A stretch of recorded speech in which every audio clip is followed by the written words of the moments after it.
자, 그러면 남신유주 박씨공방 한번 시작을 해볼게요. 일단 거기 보면 제목이 있죠. 제목부터 먼저 얘기를 해보면 남은 남쪽이라는 지역이고요.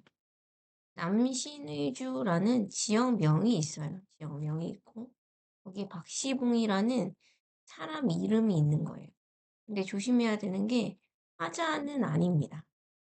그러니까 방이라는 건 그 사람 앞에라고 해서 이게 편지 주소 형식이에요. 편지 주소 형식의 제목이고 우리가 편지를 어떻게 써요? 왜 써요? 내가 요즘에 어떻게 지내고 내 마음은 어떻고 뭐 이런 거죠. 그래서 화자의 내면과 근황을 잘 드러내는 효과가 있어요. 그래서 남시우주 박시공방은 시험에도 잘 나오고 외국지문으로 잘 나오는 거니까 좀 알아두면 좋을 것 같아요. 성격은 고백적이고 성찰적이고 의지적입니다. 그 다음에 가족이 해체된 삶에 대한 고통과 서러, 서러움, 미안해요. 고통과 새로운 삶에 대한 다짐을 가지고 있는 부분. 그리고 마지막에 새로운 삶에 대한 다짐이라고 했잖아요. 그래서 이게 이 시가 나중에는 극복 의지로 바뀌어요. 극복 의지로 바뀐다라는 거 기억해 두면 되고.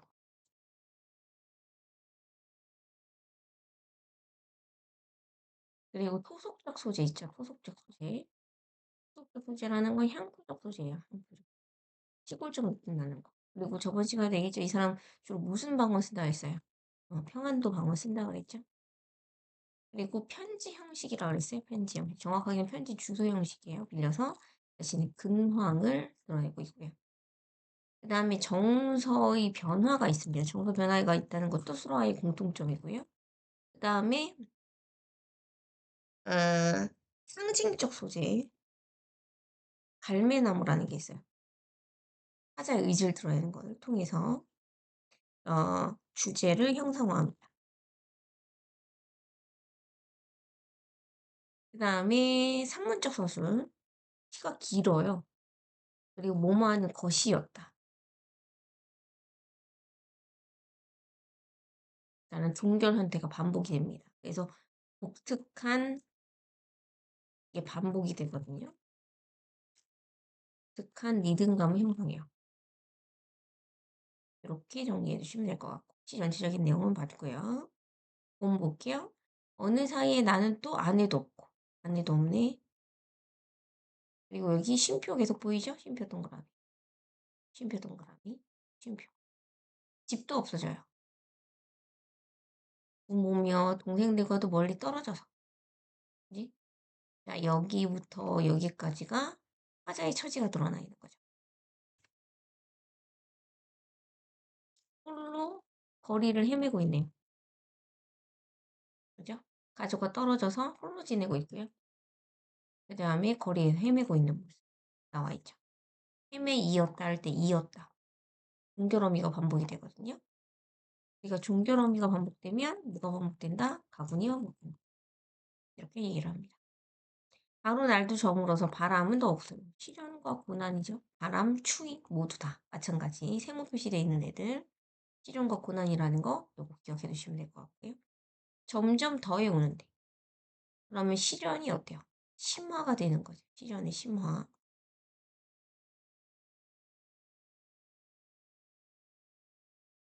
그리고 화자가 처한 암울하고 혹독한 현실이 나와 있어요.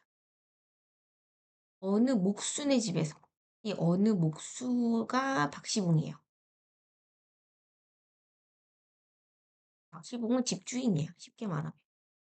사슬, 향토적 시어 썼다는 토속적 시어, 향토적 시어 사용했다는 거 기억하면 되고요.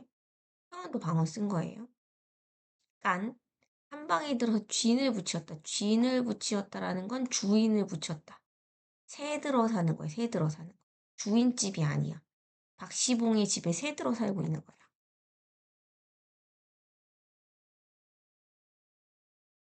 이렇게 봐야 되겠죠.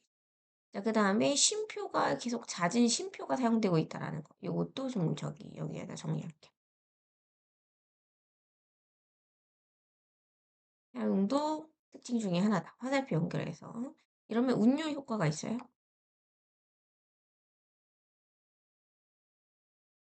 호흡을 조절해요. 이런 것들이 있다는 거. 자, 그래서 표현상 특징 기억. 여기부터 여기까지. 여기부터 여기까지의 표현상 특징. 사문적 진술. 쉼표를 사용했어요. 그래서 내면 심리를 효과적으로 드러내는데 도움을 준다라는.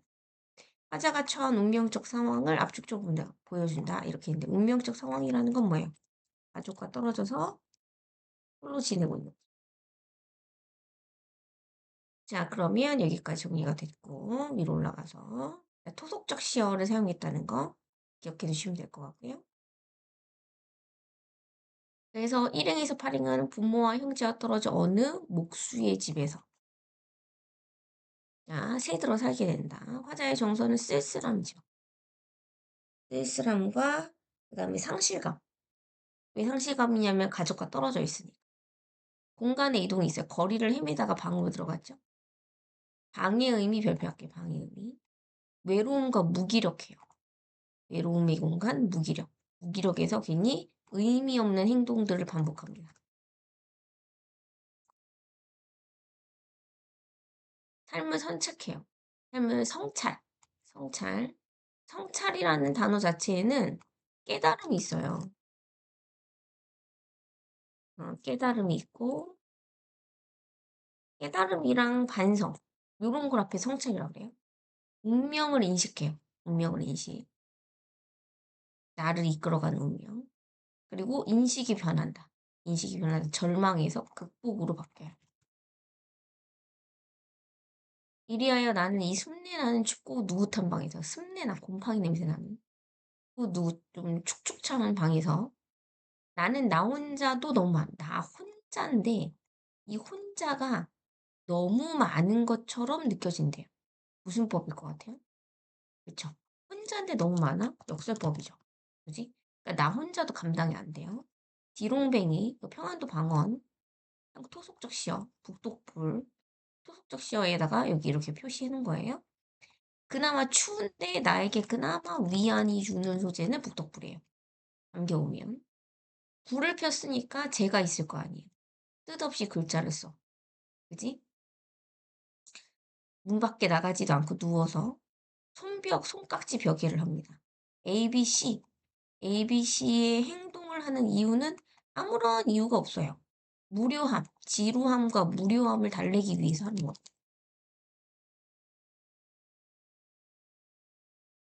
지루함과 무료함을 달래기 위해서 하는 거고. 나는 내 슬픔이며 어리석음. 슬픔과 어리석음이니까 정서가 직접적으로 제시되죠?